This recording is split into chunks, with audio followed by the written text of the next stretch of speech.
Olá, sejam muito bem-vindos ao Capital Natural. Hoje nós vamos continuar a excelente e importante conversa que começamos na semana passada sobre e com as mulheres na ciência. As nossas mulheres na ciência essa semana são a doutora Sônia Guimarães, PhD em Materiais Eletrônicos pelo Institute of Science and Technology da Universidade de Manchester e a professora do Departamento de Ciência e Tecnologia Aeroespacial do Instituto Tecnológico de Aeronáutica. Vamos falar também com a doutora Josefine Rua, PhD em Física pelo Centro Brasileiro de Pesquisas Físicas, que é especializada em cosmologia, física teórica e astrofísica. Eu quero começar o programa de hoje, né? Lembrando as pessoas que quem perdeu tem um programa da semana passada imperdível, volte lá, assista no YouTube, no bandnewstv.com.br, não perca. Falando um pouquinho da fundação da Faculdade Zumbi dos Palmares. Eu queria que você contasse um pouquinho como é que foi isso, qual que é a importância. Bom, com todo esse com todo esse sectarismo das pessoas que não têm a pele clara, o Afrobras começou a arranjar bolsas nas melhores escolas particulares para que negros pudessem entrar. Maravilha, maravilha. Por alguns anos foi só isso que ela fez. Aí entrou um ministro da Educação que falou assim para o Zé Vicente, que agora é o reitor: qual é a tua? Por que você manda para as outras universidades? Por que você não monta uma universidade você mesmo? E por que você não coloca esses negros nessa tua universidade? Aí começou toda aquela loucura para ver as leis. Esse ministro ajudou muito, tudo que ele pôde fazer com o ministro da Educação, ele fez para montar essa universidade que hoje tem 89% dos alunos negros.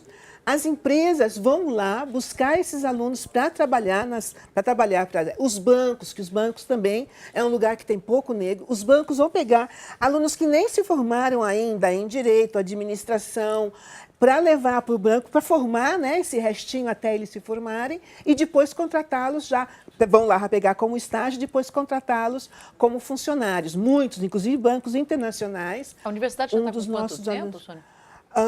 10, 11, 15, uns 15 anos. 15 anos. É. Desculpa, você ia falar um dos nossos alunos? Um dos nossos meninos já está indo para os Estados Unidos com um banco americano. Ele foi como estagiário para esse banco americano, fez todos os treinos e as coisas todas fora, voltou, foi contratado e agora está indo para os Estados Unidos para trabalhar nesse mesmo banco, mas lá na empresa, para que depois eles têm os treinamentos para fazer ele para lá e depois voltar.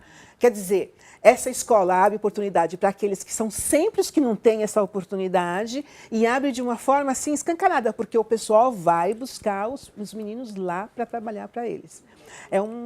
É a única universidade negra da América Latina, se pode dizer, porque não existe mais nada no Brasil inteiro, nem na Argentina, lugar nenhum, só é inovador. Mesmo São Paulo, Afrobras. Muito inovadora. Olha que fantástico. E a universidade está só em São Paulo?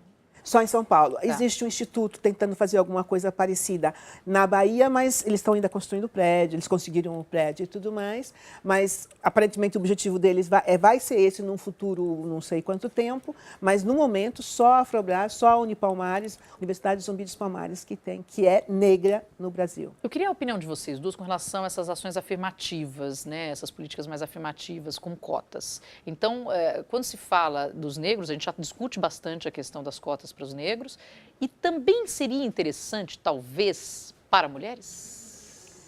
Eu acho que cotas sempre existiu para homem branco, né? Já existe essa cota. Já existe essa cota. E isso é muito difícil para quem é branco entender, assim.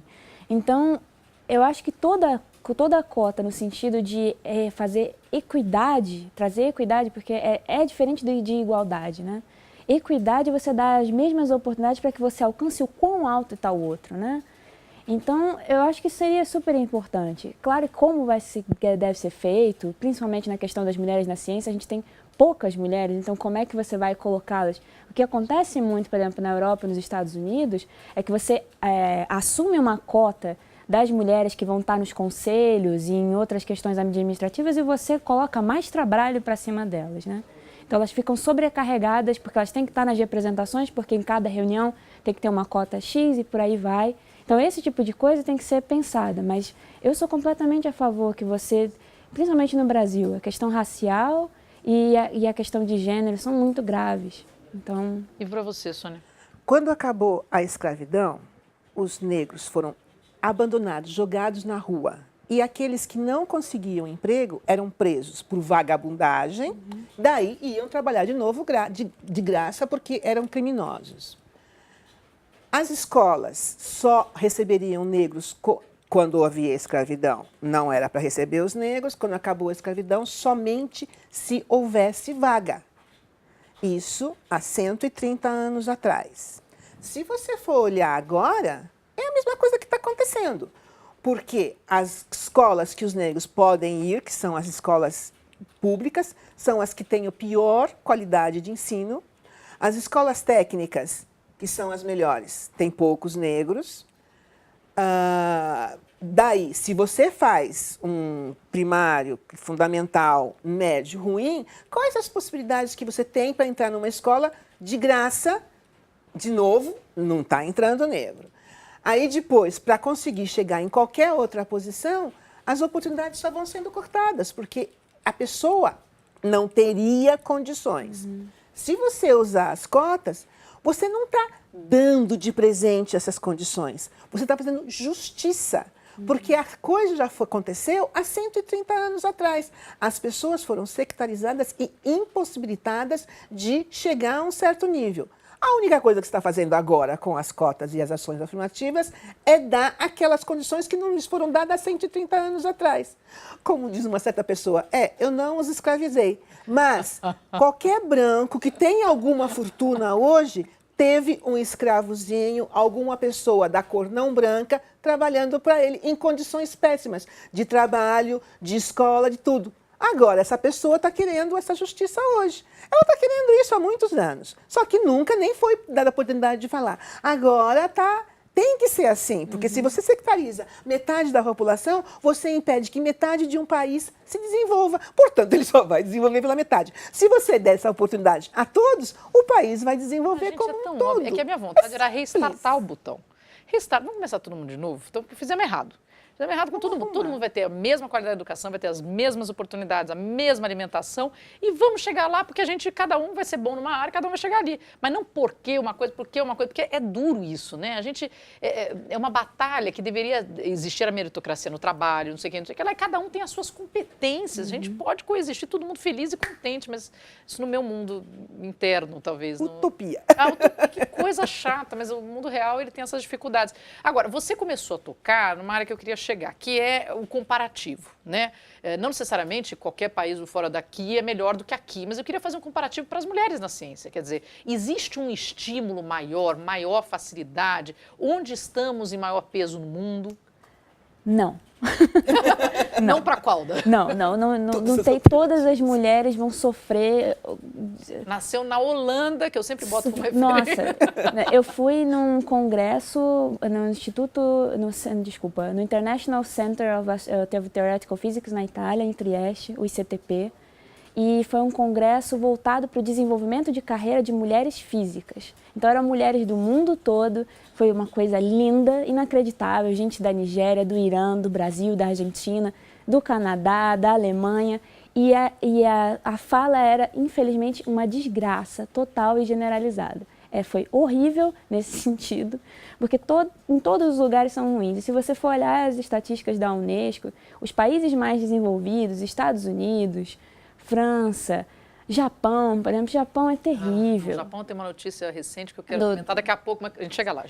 Enfim, então, em todos esses lugares as mulheres sofrem muito preconceito e muita dificuldade, só que tem lugares que ainda é pior, né? Então, tem muitos outros países que você vai sofrer esse tipo de coisa.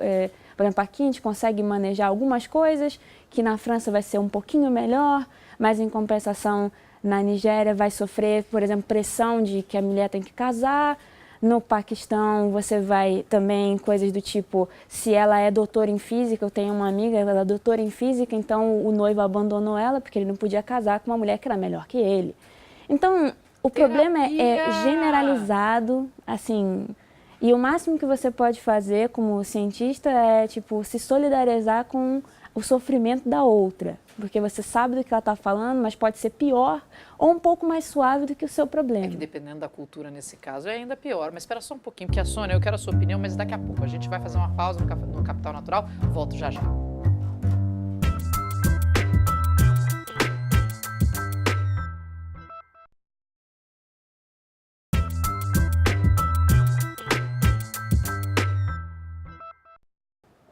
Estamos de volta com Capital Natural, que hoje fala com, para e sobre as mulheres na ciência. Estamos com Sônia Guimarães, professora do Instituto Tecnológico de Aeronáutica, e Josefine Rua, doutora em Física pelo Centro Brasileiro de Pesquisas Físicas. Sônia, queria a sua opinião, ou o seu conhecimento aí, sua visão do mundo, né? Como é que está o mundo para as mulheres na ciência? A Josefine já falou que está um horror, mas de repente você tem uma boa notícia, uma indicação de endereço, fala, olha, nesse endereço aqui é mais legal. Sinto muito pelos mesmos motivos, né? Eles sempre acham que as mulheres teriam que ter outras funções, não ficar na ciência, nem muito menos doutoras. Não, a coisa é mundial, tanto que você já começou, é mundial. Nos países mais desenvolvidos ainda um pouquinho melhor, o percentual é um pouco melhor do que, por exemplo, no Brasil. O Brasil é um dos piores nesse percentual, então alguns países desenvolvidos é um pouco melhor. Mas, na hora que você vai ver o prêmio Nobel, o número que dá. Mas existe um outro problema. Quem é que define esses prêmios? Tem mulher nessa comissão de definição disso? Isso é um problema, mesmo no CNPq e no CAPES. Quem define quem vai ser tal pessoa em tal grau ou subir na graduação? Isso é duro, Sônia, porque os homens podem votar nas mulheres. Quer dizer, não é porque tem que ter mulher para votar em mulher. Querem. É isso que é doido. Eles não querem, eles não... Se existe um homem que ele possa votar naquela posição, por que ele vai votar numa mulher? Porque o trabalho dele é bom. Acontece, nunca vai ser melhor do que o homem, mesmo que realmente seja. Se você for ver... clubinho do Bolinha, Se cara. você for ver o número de publicações, as mulheres publicam muito mais do que os homens. Por que elas não ganham maior qualificação junto ao CAPES? A percentual de mulheres publicando em todas as áreas, é muito maior do que os homens. No entanto, na hora que você vai ver as posições mais altas em todos esses institutos de fomento, que dão as bolsas e tudo mais, é só homem que está lá. Elas produzem mais do que eles. Eu falei até que eu ia comentar agora um pouco depois a história do que aconteceu em Tóquio, mas agora recentemente, se não me engano, agora 2017 ainda, né? Saiu uma notícia de que houve uma alteração na última década das notas das mulheres que tentavam passar para medicina na Universidade de Tóquio, para baixo, e dos homens para cima. Portanto, as mulheres que tinham direito de entrar na faculdade acabaram não entrando muitas vezes e os homens entraram. Qual que era o argumento? Um dos argumentos era de que as mulheres acabam engravidando, saindo por conta dos filhos ou deixando aquela coisa... Então, assim, isso tomou uma proporção tão grande que eles tiveram que retificar, pedir desculpas, né, fazer assim e falar, não, nunca mais, isso não vai mais acontecer. E estamos revendo para fazer com que a gente possa trazer essas mulheres que tinham passado e tiveram as notas negativadas de forma retroativa, o que não tenho a menor noção de como eles fariam isso, se é que essas mulheres ainda estão interessadas em fazer isso passados 10 anos. Mas isso foi extremamente chocante para todos nós. Isso é extremamente chocante para quantas mulheres nós temos executivas, estamos saindo um pouquinho da ciência. Nossa. E a desculpa dos donos das empresas, porque é lógico que é um homem que é o dono, é por isso mesmo, mas um dia ela vai engravidar. Portanto, quando você engravida, você perde a tua inteligência, a tua capacidade produtiva. Gente, eu pus a faca no dente depois que eu tive filho, porque agora que eu não posso perder emprego, agora que eu vou crescer ainda mais, agora eu vou. Os institutos de fomento não querem que você engravide durante o teu mestrado, o teu doutorado. Mas, meu querido... Sabe, você vai perder inteligência, imagina, você vai estar grávida, a tua inteligência vai diminuir, a tua capacidade produtiva. É o fim do mundo e é uma coisa clara, eles têm isso bem claro. Não, você não pode pedir bolsa de mestrado, por causa que você está em determinada idade, você vai querer engravidar. Tem mais essa, as mulheres inteligentes são discriminadas porque elas querem ter filhos. É interessante porque a gente vê esse caso no mundo, né, da ministra que levou no meio da sessão para amamentar o filho. Nossa. Teve agora a primeira-ministra de um país, sim, né? Na Nova Zelândia. Da Nova Zelândia, né? Enfim, e vira uma comoção, mas assim, é uma forçação de barra, porque nem a coitada da licença maternidade pode fazer Pode direito. fazer. Como se fosse, sabe, a inteligência dela está aqui, o peito dela só vai soltar leite, mas nada, não vai sair inteligência, nem capacidade produtiva, nem nada. No entanto, nós temos essa fantástica capacidade de produzir leite, produzir crianças e tudo mais, e eles fazem com que essa feminilidade, seja contada contra a gente. E isso é geral, não é só no Paquistão ou nesses países que consideram a mulher um pouco menos. É em todo lugar. Ah, mas você está grávida, você não pode, você não vai conseguir. Por quê? Eu fiz parte participei, ajudei a criar um levantamento do ambiente científico na astronomia brasileira, né? A gente fez em 2015, foi um levantamento com 133 astrônomos, que na época não era que todos faziam parte da Sociedade Brasileira de Astronomia, mas era equivalente a tipo uns 20, 30% do número de astrônomos ligados à Sociedade Brasileira na época. E a gente queria isso. Quando a gente queria falar sobre problema de assédio moral e assédio sexual e essa questão, por exemplo, de você tirar um aluno da pós-graduação, uma aluna porque ela vai engravidar ou porque ela casou, qualquer coisa assim, e esses casos acontecem muito. Quando vez que a gente queria falar sobre isso, os dados que a gente traz são importados, porque são os dados que você tem nos Estados Unidos e os dados que tem na Europa. Então, quando você traz para a diretoria, para discutir numa universidade, um instituto de pesquisa, o que a diretoria diz? Ela diz, isso não acontece aqui, porque esse dado é importado dos Estados Unidos, da Europa, seja lá onde for. Então, a gente fez isso em 2015, né, o Rafael Souza, a Emily Shida, a Maria Eridaiana da Silva Pereira e a Mariana Trevisan. E a gente fez esse levantamento para poder ter dado, para a gente poder levar os dados para os lugares. E são terríveis, tipo, a gente, das pessoas que falaram, era quase meio a meio, dos 133, quase meio a meio homens e mulheres astrônomos de todo tipo de faixa, tipo, antes da graduação até pós-doc, até professores. E, tipo, deles, 76% das mulheres disseram que sofreram assédio moral. 64% dos homens disseram que sofreram assédio moral. Quando você vai para assédio sexual, foram 64% das mulheres e 8% dos homens. Nossa Senhora.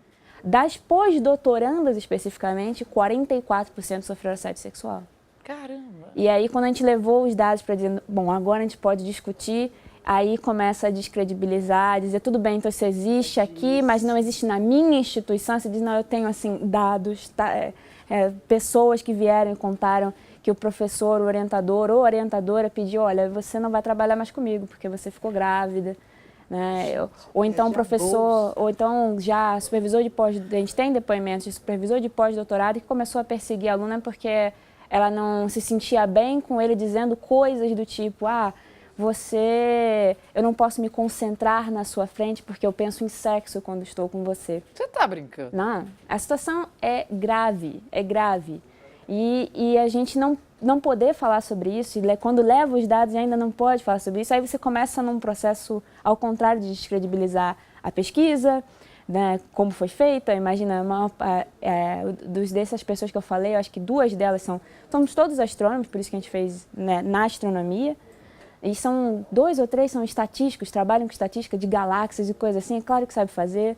A gente coloca para checar, tipo, o questionário que a gente fez, a gente mandou para psicólogo ver se estava ok, estava de acordo, mas as pessoas vão querer descredibilizar 1000 coisas. Você diz, não, mas eu tenho então as histórias aqui, né, que a gente está apresentando, isso foi muito legal. Relatos porque teve algumas pessoas que levaram esse estudo acho que para a USP, teve gente apresentando, e aí você diz assim, tudo bem, você está dizendo que o que a gente está falando não é verdade, mas aqui tem essas pessoas aqui na sua plateia, que são estudantes daqui, estão dizendo que tem problema. Olha, né? Aqui, está falando agora. E ainda assim a pessoa fica, não, é porque é mulher, e aí quando é mulher, não são todas que gostam de ciência, na verdade, são menos, né? E é todo tipo de justificativa para descredibilizar, ou o estudo, ou quem está falando, é muito triste. Gente, guerreiras, né? Um grupo de mulheres maravilha, na verdade, constantemente. Pausa, rápida água, não faça mais nada além disso, porque a gente volta daqui a pouquinho com o último bloco sobre esse assunto, você não pode perder.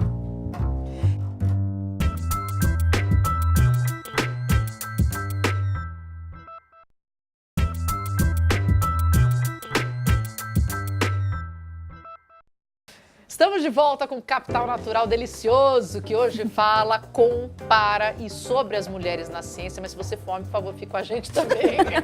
Estamos com Sônia Guimarães, professora do Instituto Tecnológico de Aeronáutica, e a Josefine Rua, doutora em Física pelo Centro Brasileiro de Pesquisas Físicas. Eu devia ter falado alô meninos lá atrás, né? Porque não adianta só falar pra gente. Agora eles têm que ouvir, né?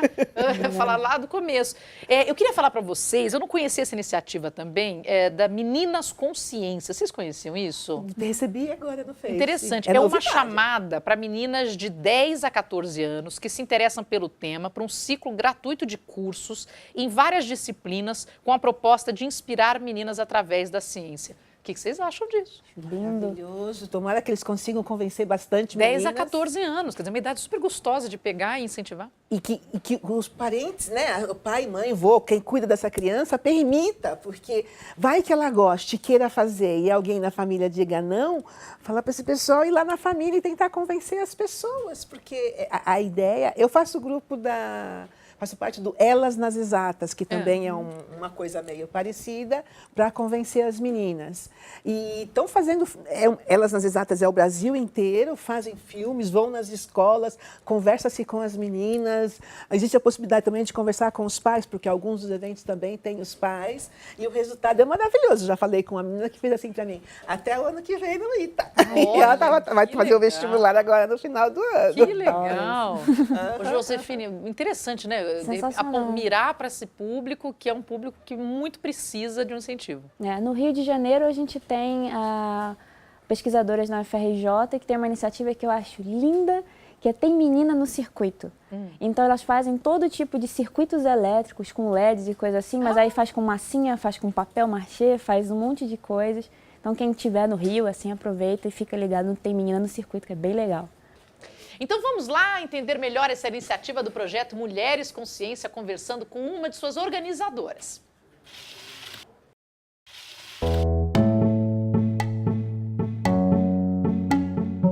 O curso vai abordar diferentes temas científicos das mais diversas áreas, então, claro, oceanografia, neurociências, zoologia, microbiologia, engenharia elétrica, física, paleontologia, astrobiologia e astronomia. Então, é um leque muito grande, né, para oferecer para essas meninas.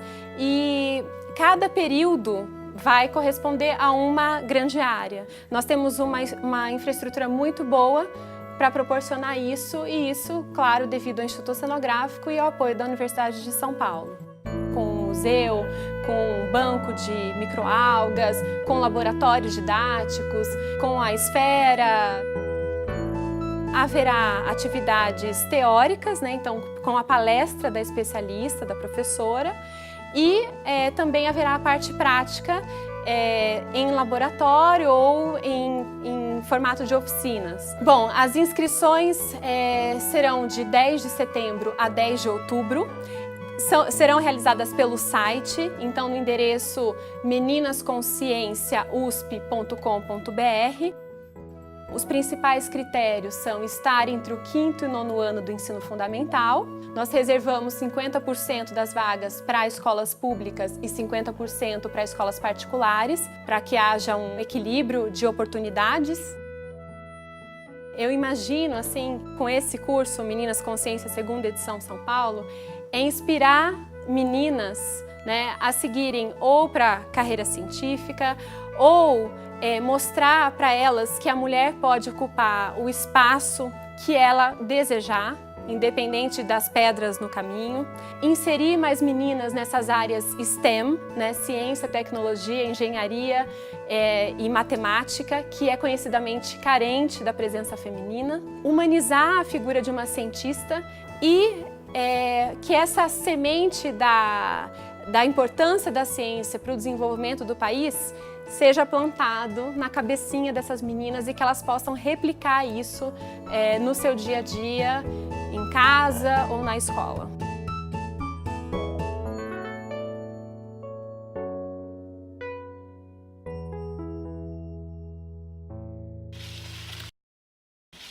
Bom, eu queria falar um pouquinho com vocês sobre um olhar feminino na ciência. Como é que isso contribui? Porque tendo em peso maior os homens, as publicações maiores os homens, o Nobel tem muito absoluta quantidade maior dos homens. Como é que o olhar acaba sendo majoritariamente masculino, né? Como é que o olhar feminino contribui? Porque entendendo sempre, eu batalho com isso, quer dizer, a gente fica numa coisa de igualdade importante para dar conta disso. Somos importantes todos, somos importantes homens, somos importantes mulheres, somos importantes, cada um na sua área com a sua visão. E é complementar. Mas eu queria entender como o olhar da mulher faz diferença. Porque temos capacidades, sensibilidades, foco, que pode ser diferente. E outras ideias, né? Em tudo, porque eles têm toda uma forma de pensar, a gente tem outro. Trabalhando juntos só pode diversidade só pode somar outras ideias. Praticidade, uma coisa que a gente é bem tranquilo, somos muito práticas. Tal coisa não dá certo, já troca para isso aqui ou para aquilo. Sim. Ao invés de ficar conjecturando o que será que a gente fez errado, qualquer coisa. O olhar feminino, eles tinham só que dar graças a Deus. Ao invés de fazer toda essa palhaçada que eles estão fazendo, dar graças a Deus, abrir as portas e trazer mais. Porque o resultado só pode ser positivo, ou pelo menos mais rápido. Com certeza. A gente já tem dados sobre isso, né? As mulheres que são executivas, elas gerenciam melhor, a empresa tem mais lucro, apesar de ainda serem poucas as mulheres que estão em nível de direção. E eu acho que na ciência a gente pode ver a mesma coisa. Eu, particularmente, é experiência pessoal, mas as mulheres eu vejo sempre muito mais ligadas na questão global daquela pesquisa. Exatamente o que a Sônia falou. Se a coisa está dando errado, já redireciona, já muda, e que os homens são muito, como posso dizer, tem orientação para o projeto. Você já definiu, você vai chegar até o final. Então, meio que você não olha o todo de uma maneira que a mulher já costuma olhar. Ela está olhando a administração do dinheiro, ela está olhando o que está acontecendo ali, então ela leva isso para a ciência também. Agora, a gente está falando de incentivar as meninas na ciência, mas tem importância também trazer os meninos para o entendimento disso? Claro. Que elas são capazes, sim, seria bem interessante, porque não vai adiantar nada elas chegarem em qualquer posição se elas não estiverem com eles. Porque normalmente eles serão os patrões, né, os cabeças. Sim, os meninos também têm que compreender isso e aceitar. Porque, na minha opinião, eles até entendem, sabem, mas, sabe, eles querem que não seja assim. Eles que deveriam ser os atores principais e as meninas os coadjuvantes sempre. E isso está errado. O Marcos Mion, ele fez um post outro dia e eu fiquei impressionado no que ele falou. Ele falou assim que as pessoas comentam da educação que ele dá para a filha dele, que é uma educação muito de incentivo às capacidades dela, alguma coisa desse tipo. Ele falou assim, mas o que ele acha estranho é o seguinte, você tem que educar aqueles que já estão deseducados, né? Que já cresceram com a ideia de que homens podem e mulheres não. E aí você tem que educar esse pessoal. Ele falou assim, para a filha dele, ele não tem que educar nada, ele simplesmente deixa ela ser o que ela quiser, da forma que ela quiser, porque ele não precisa educá-la. Ele fala que você pode fazer tudo o que você quiser, você pode fazer... E ele incentiva isso, enquanto talvez os mais velhos precisem dessa educação. Quer dizer, se você já vem com uma geração desde pequeno, com todo mundo podendo fazer tudo, não amarrando as pessoas, você vai ter que educar menos pessoas, no fim das contas. E isso te deixa uma responsabilidade. Você tem um menino, não tem? Sim, tem. Por favor, veja lá o que você vai falar para ele. Não, porque, entendeu? Alguns já estão quebrados, não vai ter jeito. Vamos começar a arrumar quem está vindo. Nossa, sem dúvida. Porque ele ali faz tudo junto e vamos, e nós... coitado, na minha mão ele está triste. E aí aproveito, quer dizer, pessoas proeminentes falando sobre isso têm um papel. Mas o cinema, a TV, propagam um modelo. E eu fiquei muito feliz, e eu queria que vocês falassem um pouquinho disso, se isso está melhorando ou não, né? Meu contato é até limitado. Mas, por exemplo, documentário no Netflix, Mercury 13, mostrando astronautas mulheres, ou pilotos mulheres, que quase foram as primeiras astronautas. E tem uma entrevista fantástica de uma delas, quando o entrevistador, o homem, chega para ele e fala assim, mas por que precisa ter mulher astronauta? Ela falou, mas por que precisa ter homem astronauta? Precisa ter astronauta. Você vai precisar ser homem ou ser mulher, depende da meritocracia. Foi maravilhosa a resposta. E uma história não sabida. Eu, infelizmente, agora não lembro o nome do filme, mas que foi incrível, emoção de chorar nesse filme, inclusive, que fala das mulheres computadores, porque era o termo que se chamava, né? As mulheres faziam os cálculos na NASA, na década, acho que de 50, 60, e inclusive mulheres negras, que eram incríveis mulheres e conseguiram, inclusive, descobrir um código incrível lá. E tudo isso trouxe à tona o papel da mulher muito apagado lá atrás. Qual que é a importância para vocês disso estar vindo mais à tona, estar se dando mais espaço para isso? Porque no caso desses dois que eu comentei, é ciência pura. Eu acho que toda mudança de representatividade é importante, como a gente vê a mulher, né? E o cinema contribuiu muito para isso, para ver a mulher como uma auxiliar ao homem, auxiliar ao desenvolvimento do personagem masculino na carreira, na vida pessoal. Mas a vida pessoal dela não é importante, a carreira dela não é importante. Então, qualquer mudança nessa representação para que a criança, os jovens, ou até, como você falou, os que já são deseducados, vejam que, eu tenho que respeitar, independente do gênero, independente da raça, eu tenho que olhar aquela pessoa como uma pessoa, como eu.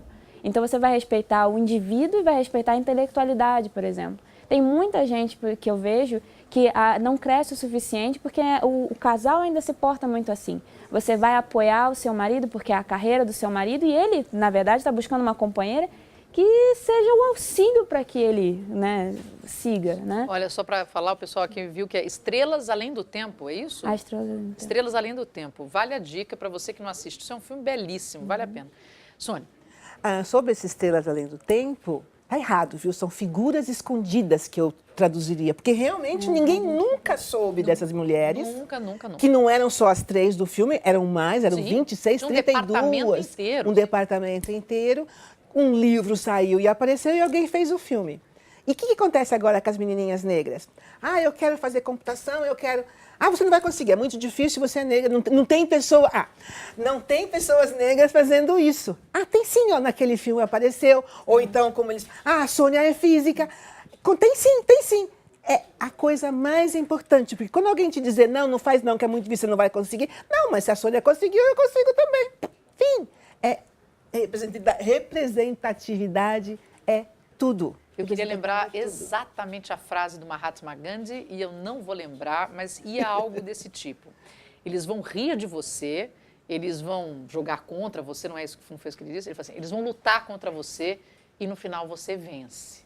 Fica com isso na cabeça, porque acredite, eu acredito de fato isso, botar um negócio na cabeça, vá atrás, ninguém é limitado por nada.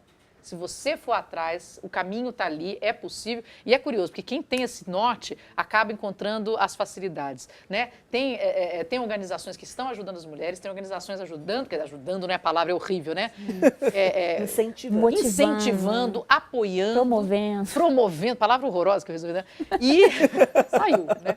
E a gente pode encontrar esse caminho. Então eu queria agradecer muito a presença de vocês duas. Agora eu tenho 2 cientistas mulheres lindas para falar. Falei, eu seguia muito a Maiana Zatzker, que eu entrevistava. Você conhecia? Vamos lá junto, né? Muito obrigada pela presença de vocês. Aprendi horrores. Eu gosto de poder ter ídolas. Então eu fico feliz e me sinto, sim, uma ameba, porque vocês são o máximo. O programa de hoje fica por aqui. Eu agradeço demais a presença da doutora Sônia Guimarães, PhD em Materiais Eletrônicos pelo Institute of Science and Technology da Universidade de Manchester e professora do Departamento de Ciência e Tecnologia Aeroespacial do Instituto Tecnológico de Aeronáutica, e a doutora Josefine Rua, PhD em Física pelo Centro Brasileiro de Pesquisas Físicas e especializada em Cosmologia Física Teórica e Astrofísica. Babando. Fique conosco, reveja os nossos vídeos no YouTube, no portal bandnewstv.com.br. Peço que você curta a nossa página no Facebook. Se não viu da semana passada, veja, não pode perder. Eu sou a Marina Machado e até a próxima.